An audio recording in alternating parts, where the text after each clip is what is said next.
Shabbat Shalom, everybody, and you are welcome to this week Parashat. The Parashat that we're talking about this morning is Parashat Ki-Tetze, and as I'm saying, that among all the entire Parashat Ki-Tetze has one of the highest, one of the biggest Mitzvos among all of them. It has at least 74 out of the 613 commandments, Mitzvos that we have in the Torah. And in it, we have for example, the ethical law of warfare. You know, we have the family life, we have the burial, we have property rights or the property law, we have how to treat our fellow men, we see how to treat animals, and the fair labor practices. And you know that when somebody do their work, they need to be paid their rightful wages. You know, so we have the honest economic transaction. You know that all those things are what the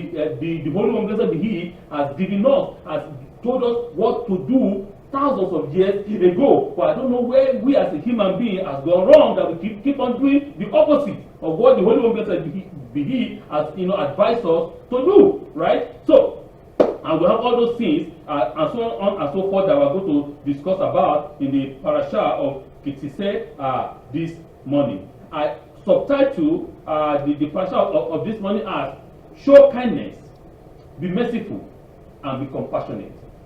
Show kindness to your fellow men, to a fellow Jew, to a fellow Hebrew. Be merciful to a fellow Jew. Be merciful to a fellow Hebrew. Be merciful to a fellow man who is even not a Hebrew person. Be compassionate to a Jew. Be compassionate to a Hebrew person. Be compassionate to other people who are not even Hebrew people. I just want to give us a kind of example from the Gemara in Nadarim 54b. It's in the Mishnah. For example, when a person travels for business or even pleasure, that is a sense of nervousness and fear of being out of his or her element and familiar surrounding.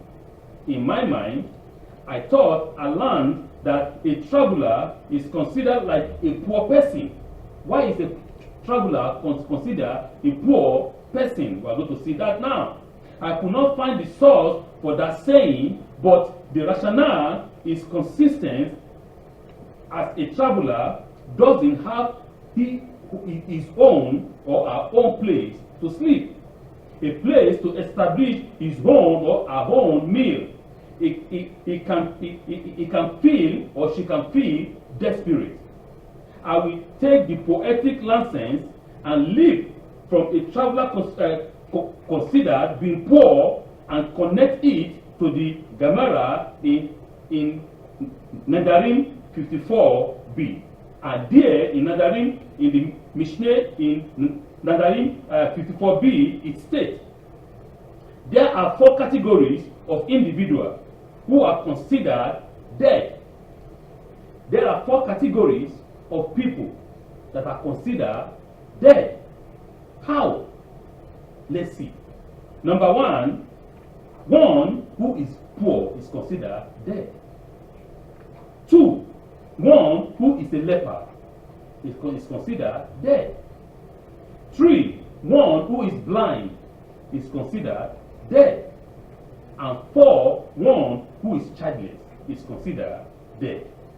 Since a poor person is considered dead, then the traveler who is considered poor will share the notion of being considered like dead.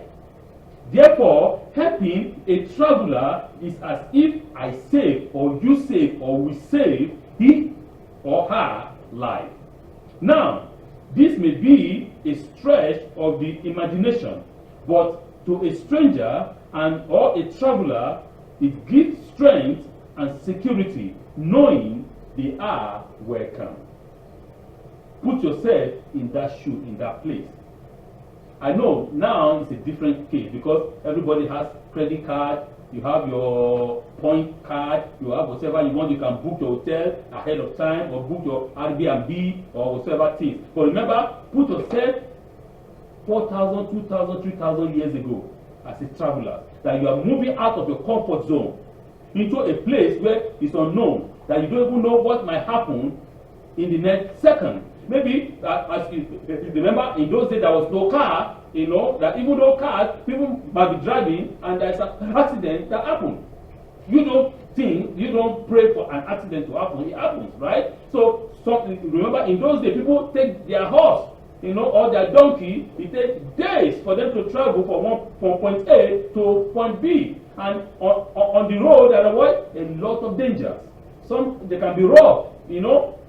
They can be arrested and be killed and their property taken. So there's all kinds of danger. So people, when you travel, when you go to another place out of your comfort zone, out of your protected zone, usually people are nervous. You know, they say, "Oh God, please protect me to and fro, so that you know what I'm going to do will prosper." So it is very, very important. So that is why a traveler, a stranger, is considered as what? As a poor man. So, but when we bring a traveler in, when we give them security, when we assist them, when we help them, when we allow them to feel at home, they are blessed. Because they don't consider themselves as a stranger anymore. They consider themselves as, I am home. Because home is what is the idea of a home? The idea of a home is only the place that you go to do what? To lay your head and sleep. The idea of home is protection. That is it.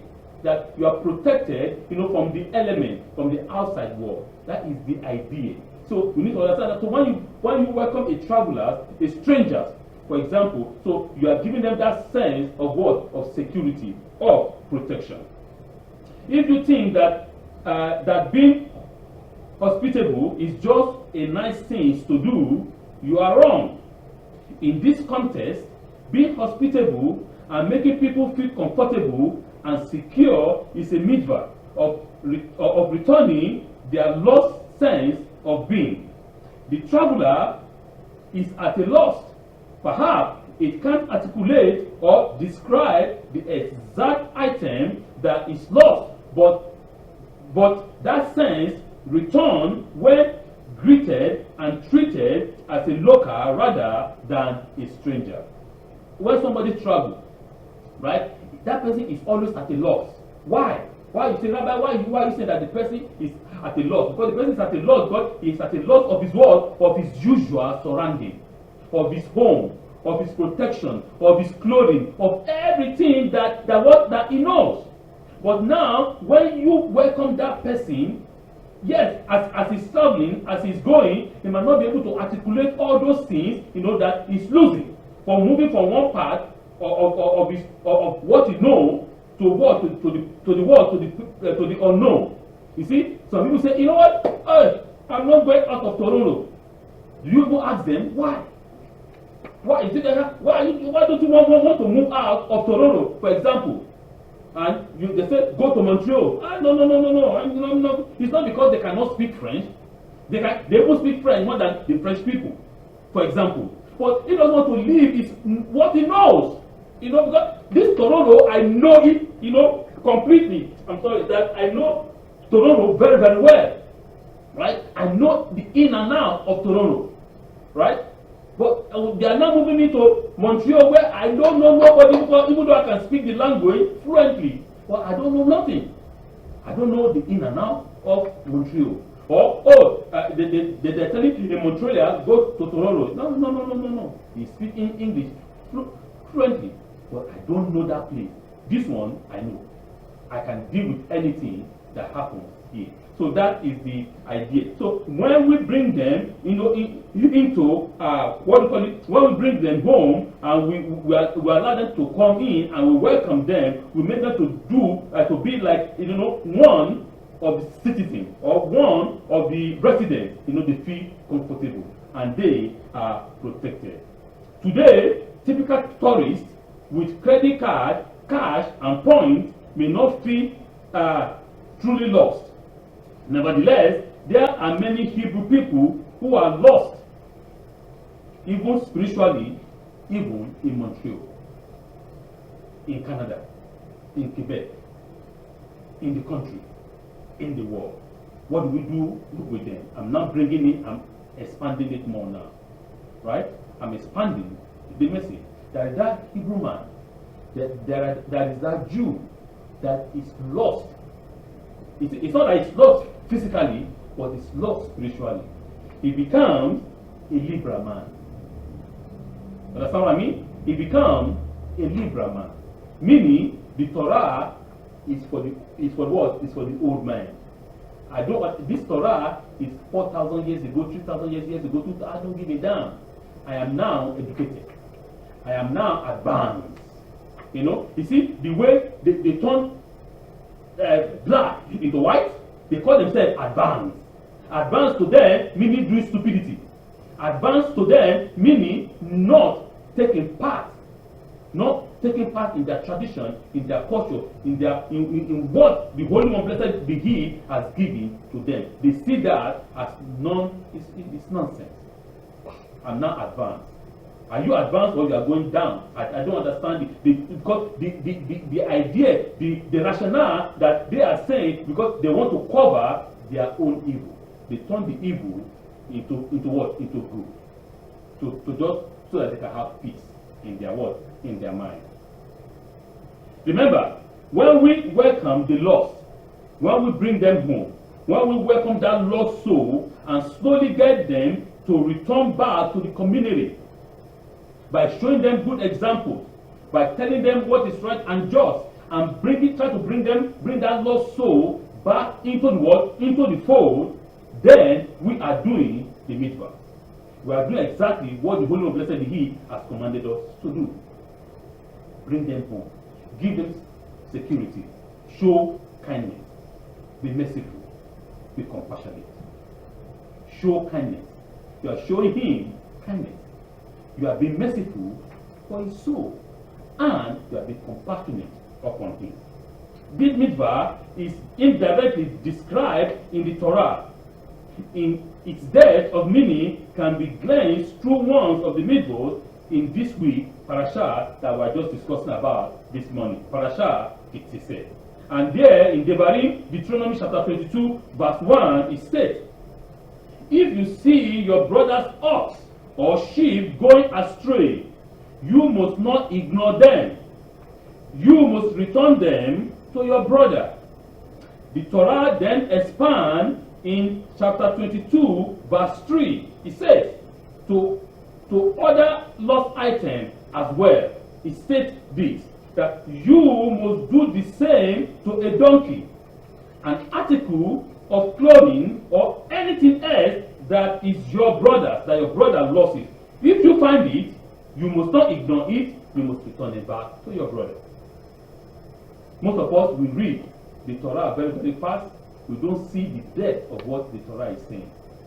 I want us to look at it in a different perspective. I want to pieces this saying, or I want to bring it together and understand what the Torah is telling us.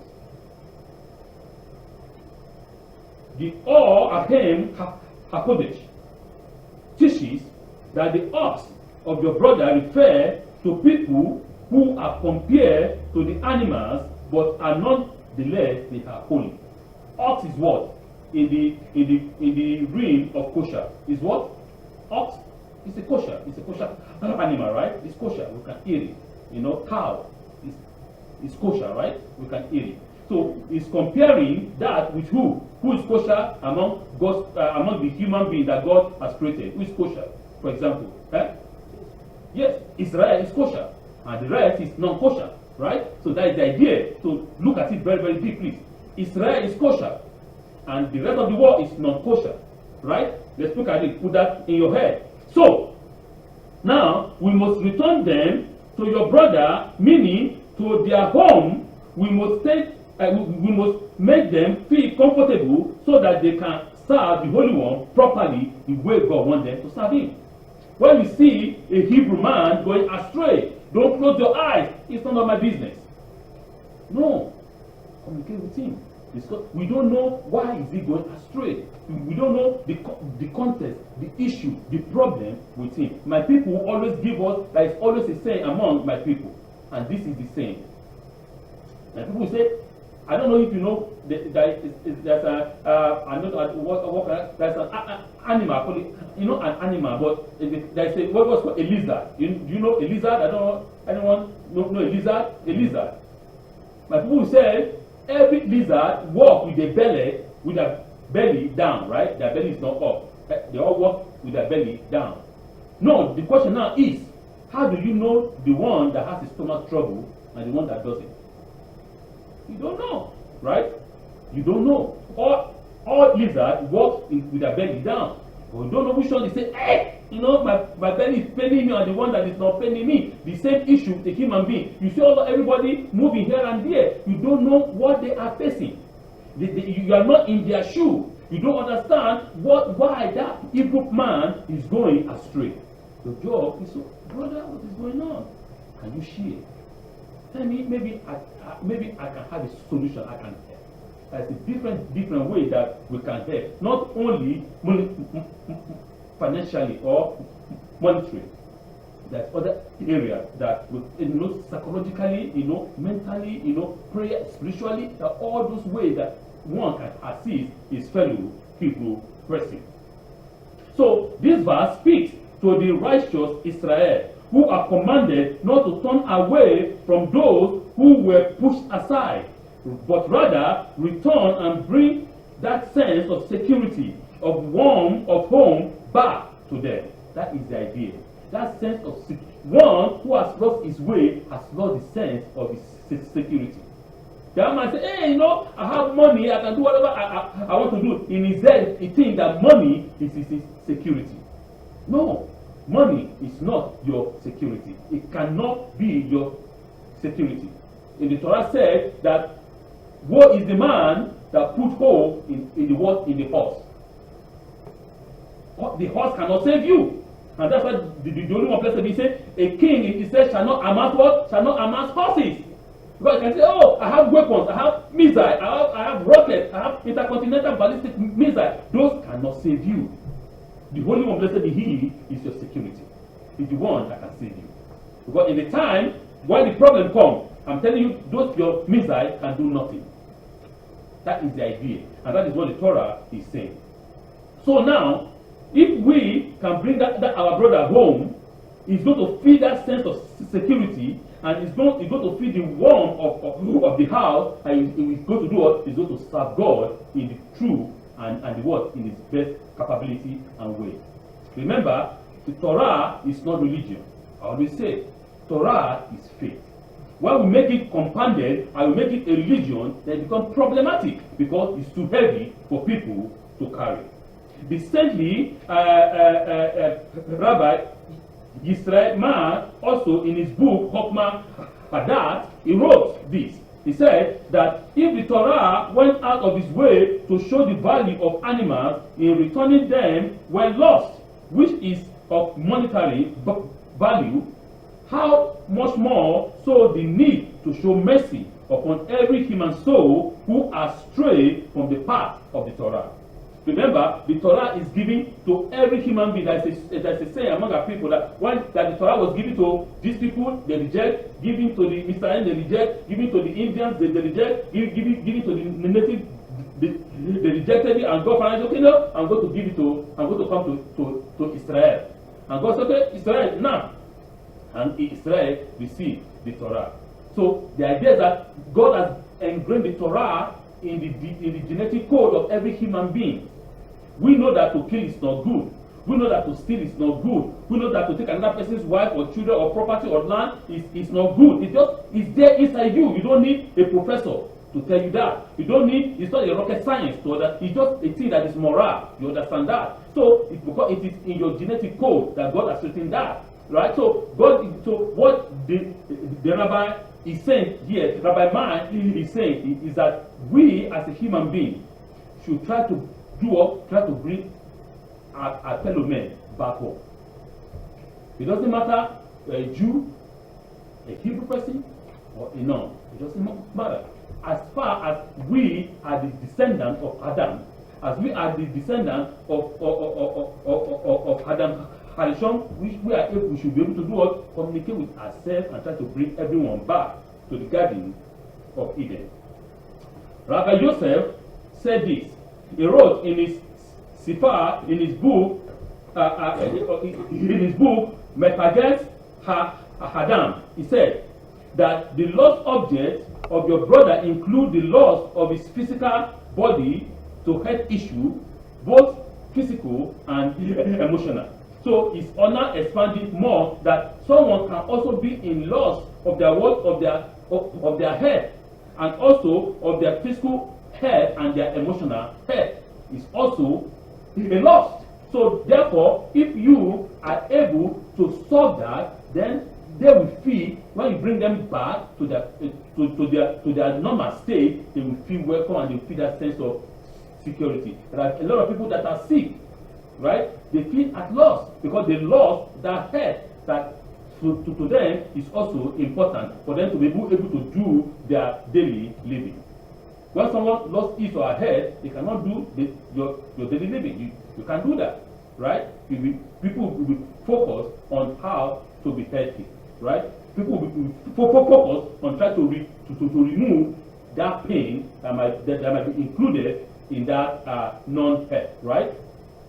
So the rabbi is saying that if we have the opportunity to also assist such a person when they are healed, right? The happy that they bring, that means we are bringing them back home when they receive their word, their healing, and then they feel the sense of that protection of the word of the home.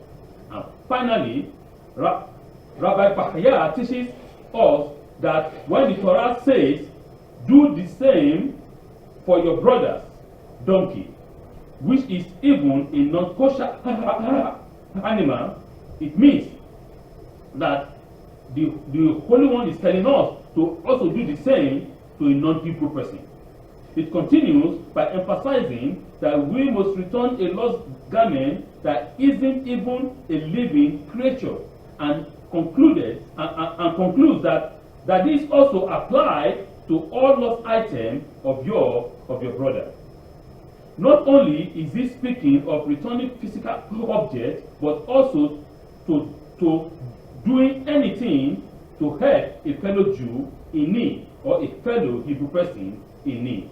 That may be to remove any potential danger or to move your brother away from any dangerous or any potential danger, including making him to feel at ease and at home.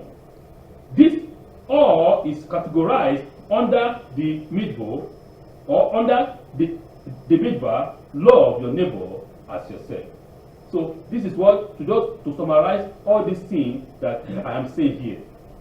Rabbeinu Bachya said that the Torah, remember the Torah even goes down that even though if you see the donkey of your brother, you shall do what? You shall save it. What is a donkey? A donkey is what? Non-kosher. It's not a kosher animal. We don't eat it. The Torah is saying, even though if you see a non-Jew, a non-Israelite, a non-Hebrew going astray, it is your job to also talk to them. Remember, you are the sons of Adam. That's what the Torah is saying. The Torah, God balanced everything up, kosher and non-kosher. The Torah is telling us every human soul before God is valuable. Every human soul, it doesn't matter, native, non-native, India, green, yellow, brown, whatever color that you may call yourself.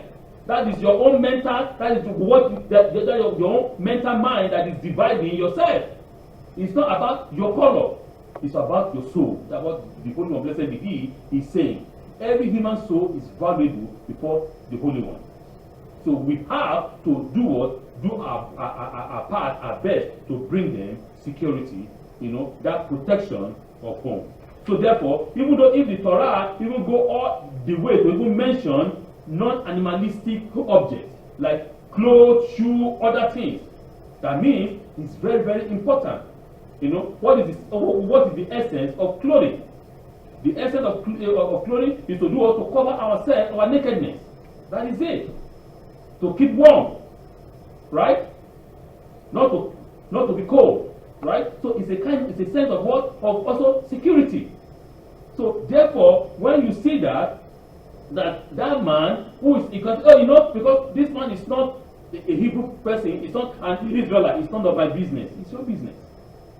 Because this rain did not fall from heaven. Our forefathers, father are from Adam, right? So we are one. That is the idea of the Torah. God are just choosing us to be an example, a light to the rest of the world, to bring them back onto the fold, into the Garden of Eden. That is it.